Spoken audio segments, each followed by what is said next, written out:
नमस्कार, आप सभी का स्वागत करता हूं अपने YouTube चैनल सुरेंद्र सिंह बोरा में। साथियों, उत्तराखंड हाई कोर्ट द्वारा 19 फरवरी 2025 को एक ऑर्डर पास होता है जस्टिस थपियाल जी की कोर्ट से। ये जो केस होता है Vinay Kumar and others versus state of Uttarakhand है और जिसकी रिट पिटीशन संख्या है WPSS 2292। और इस केस को लेकर के अब जो है कि उत्तराखंड प्राथमिक विद्यालयों में नियुक्त शिक्षकों में काफी उथल पुथल मच रही है। और ये उथल पुथल क्यों मच रही है, क्यों शिक्षक परेशान हो रहे हैं, आइए देखते हैं एक विभागीय आदेश। और इस आदेश को लेकर के क्या अपडेट है वो आप लोगों को थोड़ा सा इस वीडियो के माध्यम से बताने का प्रयास करूंगा। देखिए सिर्फ मैं आदेश के विषय पर बात करूंगा कि आदेश क्यों पूछा गया है, रिट पिटीशन क्यों कोर्ट में लगी है, इसके बारे में बिल्कुल भी बात नहीं करूंगा। मैं मोटा मोटा तौर पर बात करूंगा कि शिक्षकों के बीच में जो हड़कंप मचा है, शिक्षकों को जो परेशानी हो रही है इस ऑर्डर से, तो उस ऑर्डर को लेकर के वो शिक्षक एक बार इस वीडियो को सुन लें और उसके बाद उन्हें सारी चीजें समझ में आ जाएंगी कि आखिर यह आदेश क्या है। देखिए, कार्यालय उप शिक्षा अधिकारी बागेश्वर द्वारा यह आदेश जारी किया गया है दिनांक 22 फरवरी 2025 को।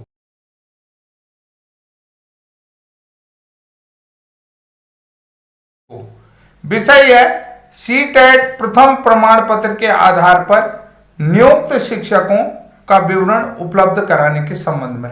देखिए, सीटेट और यूटेट यानी कि central TET versus state TET से संबंधित याचिका माननीय नैनीताल हाईकोर्ट में लगी हुई है और 19 फरवरी 2025 को जस्टिस थपियाल जी की कोर्ट से एक ऑर्डर आया है। उस ऑर्डर के बाद जो है कि कार्यालय उप जिला शिक्षा अधिकारी बागेश्वर की तरफ से यह आदेश जारी किया गया है और उन शिक्षकों का विवरण मांगा जिन्होंने सीटेट के आधार पर प्राइमरी विद्यालयों में शिक्षक की नौकरी पाई है।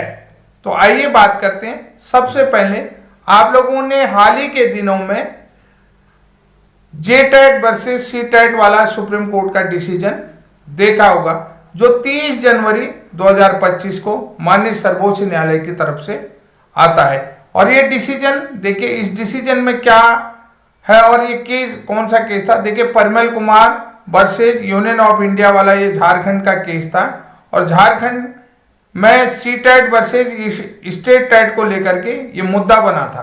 तो उस मुद्दे को आप सभी लोगों ने देखा होगा कि सीटेट वैलिड रहेगा नहीं, सीटेट जो है कि राज्यों में वैलिड होगा या नहीं होगा। अभी जो है कि इसमें जो है आप लोगों ने देखा होगा, रिव्यू भी लग चुका है कि सीटेट राज्यों में इनवैलिड नहीं किया है। सबसे बड़ी चीज आप लोगों को बता देता हूं कि जो माननीय सर्वोच्च न्यायालय ने 30 जनवरी 2025 को अपना फैसला दिया, उसमें जो है कि सीटेट को राज्य में इनवैलिड नहीं किया है। उन्होंने सिर्फ राज्य से ये कहा कि राज्य सरकार चाहे तो सीटेट को वैलिड कर सकते हैं, बाकायदा वो जो सीटेट जो है कि उनके नोटिफिकेशन में शामिल होना चाहिए, बाद में नोटिफिकेशन को नहीं बदल सकते।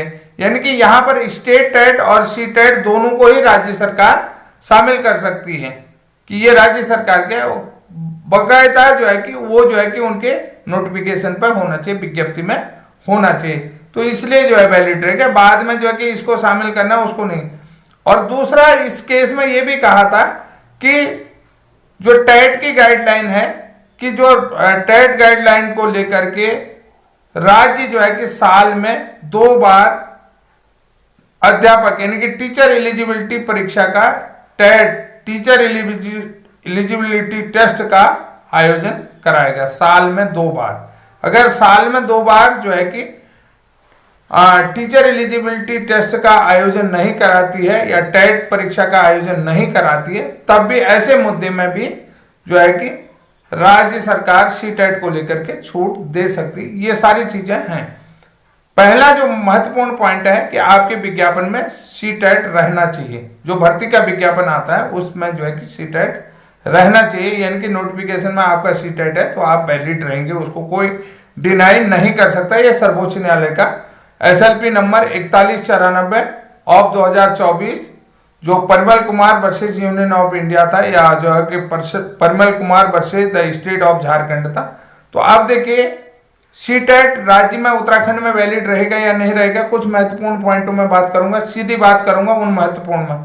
देखिए नंबर 1 है एनसीटी द्वारा जारी टेट गाइडलाइन में राज्य साल में 2 बार टेट परीक्षा को आयोजित करेगा। अगर राज्य, अब ये देखना होगा 2012 से अद्यतन यानी 2025 तक कितनी बार टेट परीक्षा का आयोजित किया है, ये चीज डिटेल होनी चाहिए। और किस बार जो है कि टेट परीक्षा का आयोजन नहीं हुआ उसका कारण भी, ये सारी चीजें आप लोगों को माननीय कोर्ट में ये सारी चीजें देने होंगे अगर इस तरीके का इनवैलिड मैटर आएगा। दूसरी बात है, दूसरा पॉइंट है सीटेट और स्टेट टेट में भाषा शिक्षण में समानता नहीं होनी चाहिए। देखिए आप लोगों को बता दिया है मैंने कहा सीटेट और स्टेट टेट में, यानी कि सीटेट वर्सेस यूटेट में भाषा शिक्षण में समानता नहीं होनी चाहिए, लेकिन हमारे यहाँ जो है कि भाषा शिक्षण में समानता है, पूरा पेपर मिलता है। यहाँ पर भी जो है कि जो भाषा शिक्षण है हिंदी भाषा होती है और यूटेट में भी जो है कि हिंदी ही भाषा होती है। फर्स्ट लैंग्वेज सेकंड लैंग्वेज का ऑप्शन सेम होता है, यानी कि यूटेट और सीटेट में पूरा पेपर समानता। ये महत्वपूर्ण चीजें हैं कि यहाँ पर जो यूटेट का पैटर्न है, सिलेबस है वो और सीटेट का सिलेबस है सेम है, यानी कि भाषा शिक्षण यहाँ जो है कि बिल्कुल सेम है।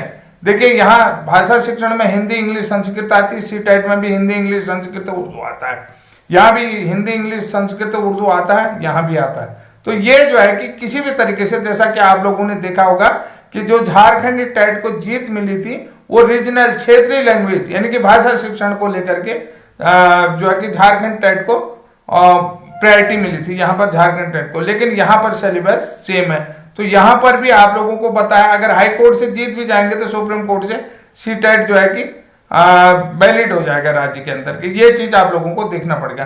तीसरी बात है अध्यापक भर्ती विज्ञापन या विज्ञप्ति में नोटिफिकेशन में एसटेट यानी कि राज्य टेट और सेंट्रल टेट यानी कि स्टेट टेट और सेंट्रल टेट में से केवल एसटेट ही होना चाहिए, यानी कि राज्य टेट ही होना चाहिए, तब जाकर के जो है कि स्टेट टेट वैलिड होगा। अगर विज्ञापन में आपका स्टेट टेट यूटेट और सी टेट दोनों ही नोटिफिकेशन में शामिल है तो दोनों ही टेट योग्यता वाले अभ्यर्थी यहां पर शामिल रहेंगे। समझ रहे हैं, ये महत्वपूर्ण चीजें बता रहा हूं कि यहां पर जो भर्ती विज्ञापन है, जो नोटिफिकेशन आएगा उसमें अगर केवल यूटेट ही शामिल है तो तब तो सीटेट वाले इनवैलिड है। अगर जो है कि भर्ती का जो नोटिफिकेशन आ रहा है उसमें सीटेट और यूटेट दोनों ही भर्ती नोटिफिकेशन में शामिल है तो यहां पर दोनों ही लोग पात्र रहेंगे। ये महत्वपूर्ण जानकारी आपको वीडियो के माध्यम से दे रहा हूं। अभी मैं महत्वपूर्ण अन्य चीजों पर बात नहीं कर रहा हूं। और एक चीज और आप लोगों को देखना होगा कि सबसे महत्वपूर्ण बात मैं आप लोगों को बता रहा हूं कि हमें यह चीज भी देखना होगा कि जो स्टेट टेट है उसका जो है कि राज्य सरकार निरंतर साल में 2 बार आयोजन कर रही है या नहीं है, यानी कि राज्य सरकार की तरफ से स्टेट टेट परीक्षा का आयोजन साल में लगातार 2 बार करवाया गया है या नहीं करवाया है, यह भी महत्वपूर्ण है। अगर साल में एक ही बार या एक साल गैप रख करके अगले साल करवाया गया है तो बीच में जो है कि ब्रेक गैप लेकर के जो है कि टेट का आयोजन किया गया है तब भी जो है कि सी टेट वैलिड रहेगा। सबसे महत्वपूर्ण चीज ये है कि सी टेट और यू टेट का सिलेबस सेम है, तो इसलिए भी उत्तराखंड राज्य में सी टेट वैलिड नहीं हो पाएगा, क्योंकि आप लोगों को मैंने बता दिया है कि Parimal Kumar versus the state of Jharkhand वाला जो मैटर है उसमें आप लोगों ने महत्वपूर्ण चीज है, राज्य सरकार जो है कि अगर सी टेट को शामिल करेगी तो वो विज्ञप्ति में होना चाहिए, यानी कि वो आपके किसमें नोटिफिकेशन में शामिल होना चाहिए। नोटिफिकेशन में हमारा टेट शामिल रहता है तो इसलिए जो है कि आप लोगों को किसी भी प्रकार की कोई परेशानी नहीं है। अगर आप भी जो है कि सिंगल बेंच के जजमेंट से आपको परेशानी भी होगी, लेकिन आप नौकरी से कोई नहीं निकालेगा, कहीं भी आप लोगों को दिक्कत नहीं होगी, क्योंकि सबसे महत्वपूर्ण चीज है सुप्रीम कोर्ट में अभी जो है कि Jharkhand TET versus CTET वाला रिव्यू लगा है, वहां पर देखिए रीजनल लैंग्वेज को इतनी प्रायोरिटी नहीं दी। और बहुत लंबा वीडियो है, इसको लेकर के मैं आप लोगों को देखिए तसल्ली के लिए ये वीडियो बना रहा हूं कि आप लोगों को घबराने की जरूरत नहीं है। सी टेट इनवैलिड नहीं होगा राज्य के अंदर, ये महत्वपूर्ण चीज मैं बता रहा हूँ। सी टेट का जो मामला आप लोगों को चल रहा है जिसको लेकर के घबरा रहे हैं, तो इनवैलिड नहीं होगा, ये महत्वपूर्ण जानकारी। क्योंकि वैसे भी जो है कि एजुकेशन कंक्रीट लिस्ट में समवर्ती सूची में है, तो वैसे भी जो है कि यहाँ पर विद्यालय भी बहुत सारे जो है कि अब सीबीएसई द्वारा संचालित है, केंद्र द्वारा संचालित है, ये भी आप लोगों को बता देता हूँ। चाहे अटल उत्कृष्ट है, पीएम श्री विद्यालय है, और बहुत सारी चीजें हैं। आप लोगों को एक चीज और बता रहा हूँ, यहाँ पर जो है कि पीयर लर्निंग का भी एक कॉन्सेप्ट है कि सरकारी स्कूल और कॉन्वेंट स्कूल, तो वहां पर पीयर लर्निंग का भी कॉन्सेप्ट आप लोगों को देखने को मिलेगा। क्योंकि राज्य सरकार के अंदर जितने भी संचालित प्राइवेट और सरकारी स्कूल हैं, उनमें जो है कि ये पीयर लर्निंग वाला कॉन्सेप्ट एक बार हो चुका है, एक बार यानी कि उसको विजिट कुछ इस तरीके का नाम दिया था, आप लोगों को मुझे याद नहीं आ रहा है, तो पीयर लर्निंग कॉन्सेप्ट है। तो यहाँ पर देखिए, तो जैसे इसमें क्या था कि कॉन्वेंट वाले बच्चे जो है कि सरकारी स्कूल में आएंगे, सरकारी वाले बच्चे कॉन्वेंट वाले, तो कॉन्वेंट वाले बच्चों को सरकारी टीचर बनाएंगे, सरकारी वालों को कॉन्वेंट। और जैसे अभी पीएम श्री स्कूल है और अटल उत्कृष्ट विद्यालय है, बहुत सारे विद्यालय हैं जो आप केंद्र द्वारा संचालित हैं। उसके बाद जो है कि आपको समाज कल्याण द्वारा संचालित होने वाले जो विद्यालय हैं, कस्तूरबा गांधी या अन्य राजीव जो अल्पसंख्यक विद्यालय हैं, साथ में जो है कि राज्य के अंतर्गत संचालित होने वाले राजीव नवोदय विद्यालय है और जवाहर नवोदय विद्यालय समितियां हैं, ये सारी जो है सीबीएसई कॉन्सेप्ट से चलते हैं। तो इसलिए भी जो है कि यहाँ पर सीटेट को अमान्य नहीं किया जाता। हो सकता है केस में थोड़ा सा लंबा आगे पीछे चले, ये अलग मैटर है, लेकिन जो महत्वपूर्ण जानकारी आप लोगों को दे रहा हूँ, ये महत्वपूर्ण जानकारी कहीं भी जो है कि वो नहीं हो सकती है कि अनयूजफुल। तो ये यूजफुल जानकारी आप लोगों को दे रहा हूँ, यहाँ पर आप लोगों को घबराने की जरूरत नहीं है। आज के लिए इतना ही, तब तक के लिए जय हिंद, जय उत्तराखंड।